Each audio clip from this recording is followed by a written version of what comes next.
The following program is a PBS Wisconsin original production.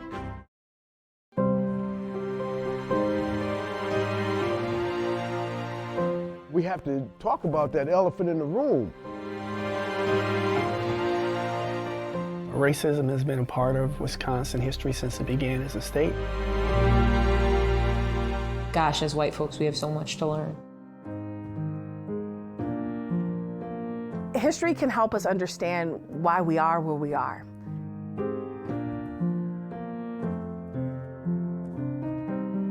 Funding for Wisconsin in Black and White is provided by Ira and Aniva Riley Baldwin Wisconsin Idea Endowment, Diatley Family Foundation, Joe and Mary Ellen Sensenbrenner, Lau and B. Christensen, the Evu Foundation, the charitable arm of the Capital Times, Madison College, National Guardian Life Insurance Company, Unity Point Health, Meritor, donors to the Focus Fund for Journalism, and friends of PBS Wisconsin.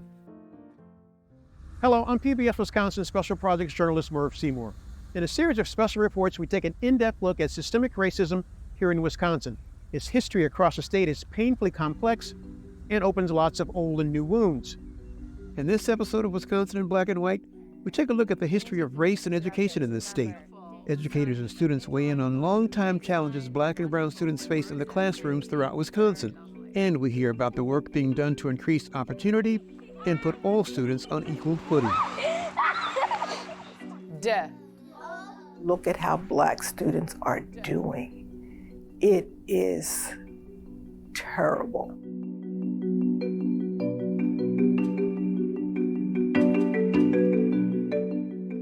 Whatever efforts there have been by the federal government to create integrated schools have not worked.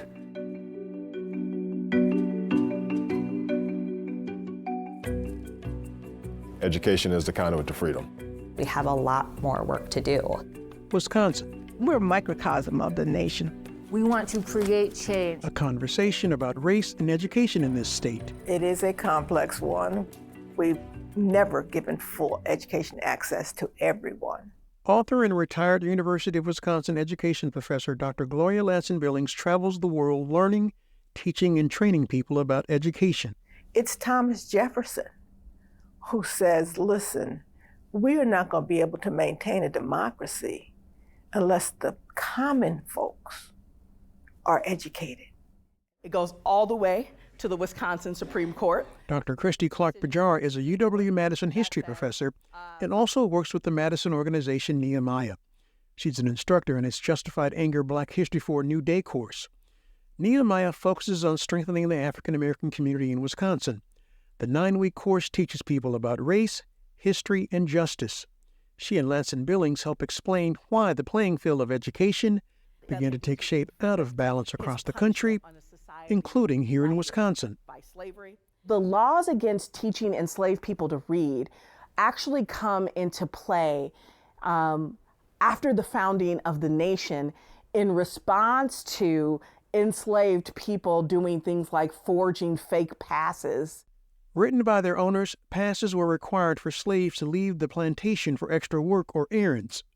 When we're talking about access to education post-slavery, you just have cities, states, and counties not investing in the education of Black people who are taxpayers. They would have inferior school buildings, inferior materials, inferior books or no books, right? The teachers were paid less. And so it was an active disinvestment. My father was functionally illiterate. His family was poor and he was sharecropping cotton most of his life. And his labor was essential to his family's survival. And the school that he could attend was underfunded. During the Civil Rights era, Milwaukee was the epicenter of protests demanding compliance to end continued segregation in schools. We tend to think about the Civil Rights Movement like the institution of slavery as something that is uniquely Southern, and it was not. While the U.S. Supreme Court's Brown versus the Board of Education ruling in the late 1950s ordered all U.S. schools to desegregate, Milwaukee and other parts of the state, like much of the nation, didn't do so for decades. The schools in Milwaukee are not in line with Brown versus the Board of Education until 1979. The city of Milwaukee's public school system decided, well, we're going to build new schools, but we're going to build them on the south side, which is primarily the white part of town, right? The schools that Black people have access to were severely underfunded. What you saw in Black communities was a continual kind of decline in the tax base and the ability to support public education in those communities. A declining tax base due to declining property values and housing like this in Milwaukee. Housing policy is education policy. You go to the schools in your neighborhood, and we tend to fund schools through property taxes. Better than 60% of Black and brown kids still go to segregated schools. Schools in the Milwaukee metro area are more segregated for Black and white students than any other metro area of the country. That's comparing Milwaukee schools to those in the surrounding counties of Ozaukee, Washington, and Waukesha. Whatever efforts there have been by the federal government to create integrated schools have not worked. There are many white children who go to all white districts and nobody says, oh, this is a segregated district. They say this is a good district.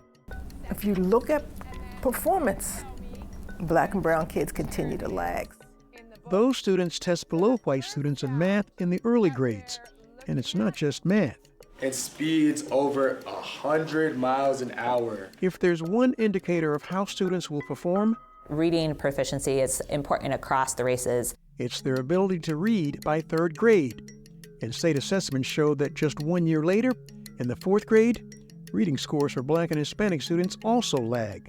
The most revolutionary thing we could do is teach these kids how to read. Whoa. But educators across Wisconsin are working to reverse these trends. At One City Grade School in Madison, the focus on reading is key. It kind of continues on. Third grade teacher Kirsty Blattner teaches reading skills at this public charter where more than 80% of the students are Black, Hispanic, or multiracial. Blattner is passionate about making sure her students embrace reading. I have a deep passion for helping scholars that are struggling academically. If you have a scholar that doesn't feel confident and comfortable with reading, then they'll find other ways to sort of mask that, because no one wants to be seen as not knowing. Instead of I can't do this yet. Instead of I'm not good at this, well, what are you good at? Would you like to be good at this? America has trouble talking about race, period. Sarah Shaw researches education for a nonprofit think tank out of Milwaukee called the Wisconsin Policy Forum. There's a trope in literacy circles that before third grade, students are learning how to read, and after third grade, students are reading to be able to learn. Think of how many of your daily activities become more difficult. Everything from reading street signs to menus to engaging in the legal system or going to the doctor's office. Education is the conduit to freedom. From grade school achievement to high school, where one superintendent can boast the benefits of a diverse student body. We're approximately 35% students of color here in the Brown Area School District. We celebrate diversity here in the Brown Area School District, and we understand that a diverse clientele and the students that we serve allows us to be a better district. Inside the district's signature $150 million high school, Verona Area School Superintendent Dr. Tremaine Clardy is straightforward about his commitment and obligation to create equity for all students in his district, especially those that are Black and brown. It is our responsibility to move barriers, but never lower expectations. While recent statewide data shows a gap in the graduation rates of Black and brown students compared to white students, Dr. Clardy and other educators believe the difference in achievement has less to do with performance and more to do with something else. It's opportunity. It's definitely not skill. It's not intellect. There's not any other internal barrier on behalf of our Black and brown students. It is purely about access. Opportunity and access are why this school has windows in place of walls and wide open common spaces. We are modeling, other students seeing that collaborative process. We set up our furniture that way. We set up the classroom structure that day because you know the power of peer-to-peer interaction and what that means to strengthening education. What is that thing that's in you? Meet guidance counselor Carrie Hale. There's no typical day in the world of a high school counselor. In the spirit of strengthening education, in 2018, the district sent her and every other teacher to the Nehemiah Justified Anger Black History 4 New Day course. We really had to get to the root and heart of the history of the systems that have caused barriers that we're trying to dismantle. For Carrie Hale, it just fed me. The course has been life-changing. It's just grown in me over the years, and I realized at that time there was so much I didn't know. It benefits me as an educator so that when I'm working with a student who doesn't look like me or their family speaks another language, whatever it might be, that I can respect them and value them and see them and honor them for who they are in the space we're in.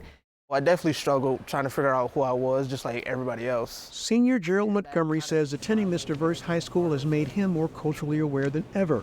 When I came here, it was kind of like a cultural shock seeing not too many faces looking like me. It's one of the reasons Gerald got involved with the school's Black Student Union group. It's just more of like celebrating Black culture. Which anyone can join. The first BSU here, it was like small, like 10 people when I was a freshman, and now it's like 80. And just seeing like that group of Black folks around me, I feel like that really helps keeping like that balance of me going through school and everyday life. Gerald says he plans to go to college. If he goes to a University of Wisconsin school, he'll be one of a few Black students doing so. Enrollment numbers show that in 1975, just 2.5% of students were Black. Nearly 50 years later, their numbers in 2022 still make up just 2.9% of enrollment. Law professor Ian Main believes the numbers should mirror the demographics of the nation's Black population of about 14%. If it gets to 3%, is that progress? No. We're not close to progress. We're not close to even reckoning with our problem. The UW system lists diversity as a core value, and its 5-year plan calls for boosting African American enrollment to 15% by 2028.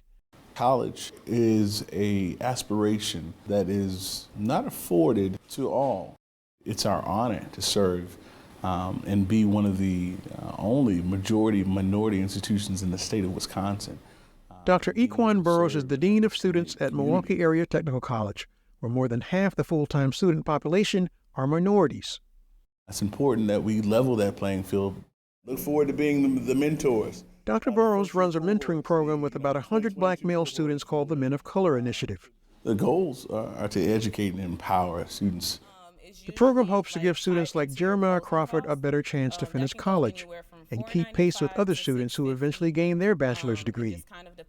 I've always wanted to go to college.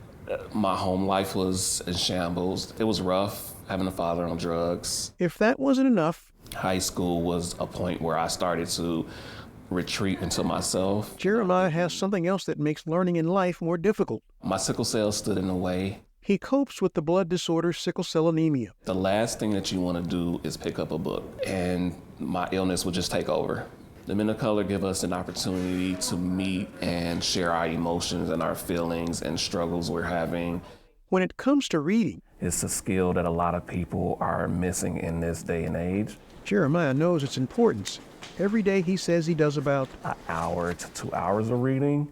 I would set an alarm for 15 minutes, read, stop reading, take a break. He agrees with experts like Dr. Latson Billings who say reading about things you like organically leads to more reading. If you like self-help books, you should look for that. If you want to learn how to work on a car, you should read those type of books. I think that's really good. I liked it. Hitting the books is often new for a population that schools can leave behind. People whose incarceration cut learning short. An innovative program hopes to change that. There are many, many justifications for higher education in prison. You opened up a really important conversation. This college classroom is inside a prison.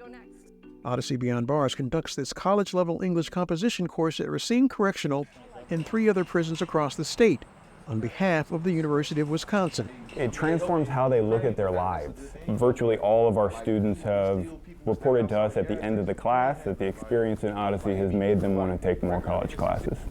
There are people in prison who look around and think, I don't ever want to be back here again, and I want to do something about my life that ensures that I don't.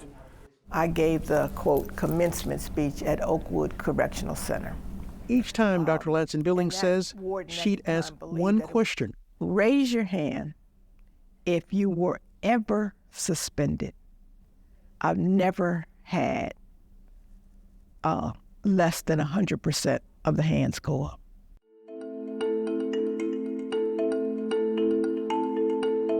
Suspensions and expulsions from high school can lead to what has been called the school-to-prison pipeline, and at the very least disrupt graduation and college attainment. Now the prisons are having to go back and say, listen, let's make sure you get the education you should have gotten. If fixing the opportunity gap for Black and brown students is a puzzle, another important piece of it is the shortage of minority teachers. They talked about how my dad would move out and how me and my sister would... Our students want and deserve to see someone that looks like them. For his part, Superintendent Cloudy is proud of his efforts in his district to diversify its staff with people like Cabby Hall, Teacher of the Year. And then if you look at this paragraph, for so many kids of color, they've never had a teacher of color. A lot of the university programs are not diverse. So if your feeder pool of teacher applicants is not diverse, then of course you're not going to have a diverse teaching workforce. In 2020, researchers at the Wisconsin Policy Forum took an extensive look into the racial diversity of Wisconsin teachers and the student-to-teacher pipeline. The takeaway? We have a lot more work to do. Shaw says ideally, that the diversity of the student body would be reflected in the diversity of the teacher population. While almost a third of students in Wisconsin are students of color, only about 6% of their teachers are, and many don't stay. Teachers of color who come into the workforce are leaving at a faster rate than our white teachers. Okay. Many educators say a diverse teaching staff positively impacts all students in a lot of different ways. We see positive impacts across everything from student motivation to strong student-teacher relationships to absenteeism, graduation rates, and going on to college. When you look at the educational inequities, I think it is just intrinsically tied to the inequities that are in society. But it's going to take policy changes, not just talk. For his part, Verona Superintendent Clardy is moving beyond talking and taking action. I'm not a worrier, I'm a doer.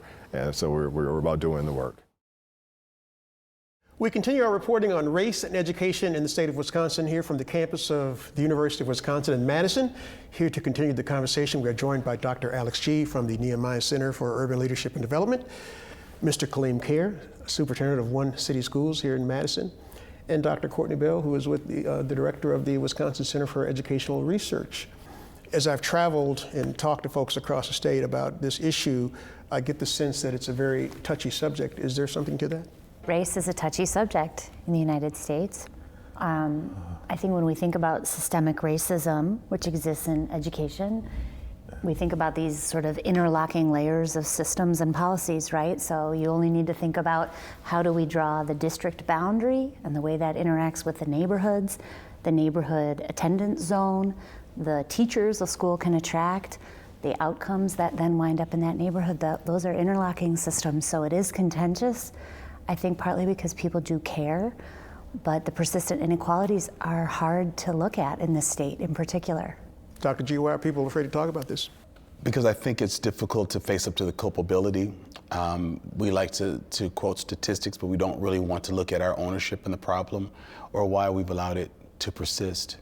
In educational services systems, we want to fight against racism, but when we don't properly address it, the educational systems themselves become breeding grounds for racism. And I think we just like to pass the buck to someone else without taking full responsibility. I think we're both absolutely spot on, but I also think that we have divorced ourselves from the problem. That it is not only something that I'm embarrassed or don't want to be culpable in, but it's been persisting for so long. And if I know about it, I'm tired of hearing of it. And so it brings me down. I've heard people say that, like, I can't focus on the problem because it just brings me down, because it's like we've not solved it, it's not going to be solved. And so I think there's a lot of hopelessness. I also think that we also live in a state that by and large has been privileged for a very long time, particularly in the area where we are in Madison. And so when you're privileged and things are going okay, and you don't have to focus on the issue, you act like it doesn't exist. But this lack of success that we're seeing, is it more to blame on the teachers, or is it more to blame on students? I think there's enough blame to go around, actually. But I think if we ignore the systemic issues and only point fingers to the parents, the students, teachers, and I look at the larger issue, I think we continue just to kick the can down the road. And so I think we have to look at really how we got here. I think what makes it even more difficult is that education has been deemed the great equalizer. Education is what brings you into the mainstream, and it keeps you from being discriminated against. It keeps you from being poor. And when that system that's meant to elevate us is keeping certain people down, it's the antithesis to what we think of when we think about education. And then we have to really begin to ask ourselves real tough questions. But we're trying to educate children in a system, in a world, in a reality where there's so much brokenness and pain and disregard for who they are, their pain and their culture. So I think we really need an overhaul in how we even look at what education means for us. And we know a lot of times we find solutions looking at other communities, other school districts, things like that. Dr. Bell, we know you work across the world, the country, looking at different ways people do research to solve these kinds of issues. Is there any district out there, anywhere, that's doing things well in terms of addressing these issues with Black and brown students falling behind? You know, there are success cases. My colleague Gudiel Crosswaite is the superintendent in Linwood Unified, which is in LA. They have community-based schools. They have colleagues of color, professionals of color in those school buildings, not only colleagues of color, but some. They are committed. They believe that all those kids can learn. They have tons of AP courses in those high schools. They are starting with early pre-K. And so they hold them tight and they treat them with dignity and those families with dignity the whole way up. Now, Kaleem, you've built a pretty unique environment in one city. What are some of the things that you're doing that you feel like other districts can learn from? Well, there's quite a few things. First and foremost, it's the number of our young people that are coming to us who are so far behind academically. Doesn't matter the grade level that they're at, but it's even more depressing when they come to you in 9th and 10th grade. And we have a third of our kids are at somewhere between 1st and 4th grade level in math and reading. It's like you just pass them along to 9th and 10th grade without intervening to address their real core challenges. First 6 to 8 weeks, we get to know our kids, then we pivot because we see where they're at. We test them, we look at how they interact in school, how they show up as students every day. And 2 hours in the morning, students are in math, 2 hours in the afternoon, they're in language arts. And it's not just instruction all day. The first part of that is instruction at their level. And then we bring in tutors that we've trained. We've trained over 50 tutors to come in and work with them one-on-one, no more than one-on-two, to help them get up to grade levels. So we have a personalized learning environment for them so we can move them forward so we won't be passing kids in our school forward to 9th and 10th grade who aren't ready to be there. Dr. G, you've got one superpower I'm going to give you to fix this problem. What are you going to do with it? We've got to really embed the importance of helping students to, and I'll speak specifically to our work with African American children, with really understanding and appreciating the culture. You know, if we were to go back in time 60 years ago, we would not be having this conversation. Black people were going to historically Black colleges and universities, building historically Black colleges and universities, building churches and businesses, highly successful educationally. With integration, and one of my mentors, and she probably has mentored all of us, Dr. Gloria Ladson Billings has always said, but Alex, remember, with integration, 30,000 Black teachers lost their jobs because they were not integrated. Right. Black students were, Black teachers weren't, and many of them became domestics. And so we have to understand that this is somewhat new, because again, 60 years ago, we weren't saying, how do we educate our Black children? We were probably asking, how do we vote? But Black children were becoming dentists and doctors and nurses and professors, and then something happened. So my superpower would be, let's get them in places where teachers can relate to them, understand them, celebrate them, and where they see themselves in textbooks. I came to Madison Advanced in 2nd grade, but I had a Black teacher in 1st grade who told me I was going to be the president of the United States. She's 102 years old and we're still pen pals. We're talking as if we have to fix Black children. What we have to really ask ourselves is, how are we breaking Black children? So we know most parts of Wisconsin have a very tiny population of students of color, if any at all. So when you talk about the folks that sit at home right now and say this has nothing to do with me, how do we get those folks to have a stake in this game to make things better? I'd like to go back to something that was said earlier about the function of education in, and I'll say, a democracy. This affects all of us, every single one of us, no matter what our racial background is, no matter where we live. If we do not have democracy that functions with civility, where people can consider issues of science in the public domain, of policy around all manner of things, housing, poverty, you name it, all the things, social services, farm subsidies, whatever it may be. We need an educated citizenry. That's what the country was founded on. So for me, this is about all of us. These are all of our children. This is our country. And I would say America's at risk. If you produce children who lack an interest and passion to solve the big problems of today and tomorrow, who's going to be there to solve them? We have to focus on education and make it, I believe, our #1 priority in this country. And if we want a country that's not divided, we also have to have an education that unifies people rather than divides them. And so if we do those things, we'll succeed. If not, our demise is, we already have signs of what it will look like.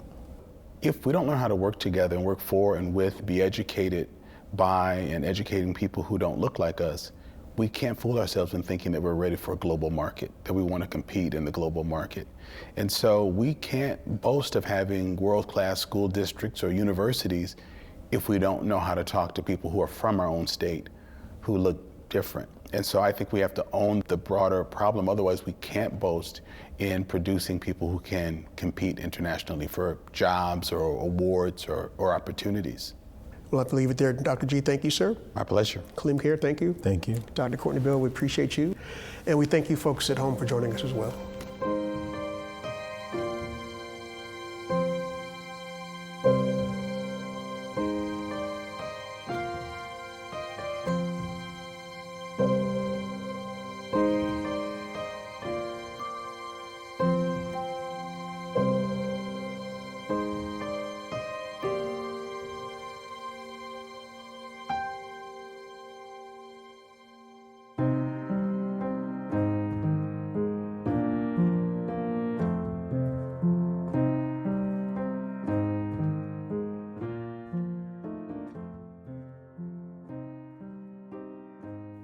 Funding for Wisconsin in Black and White is provided by Ira and Aniva Riley Baldwin Wisconsin Idea Endowment, Diatley Family Foundation, Joe and Mary Ellen Sensenbrenner, Lau and B. Christensen, the EVU Foundation, the charitable arm of the Capital Times, Madison College, National Guardian Life Insurance Company, Unity Point Health, Meritor, donors to the Focus Fund for Journalism, and Friends of PBS Wisconsin.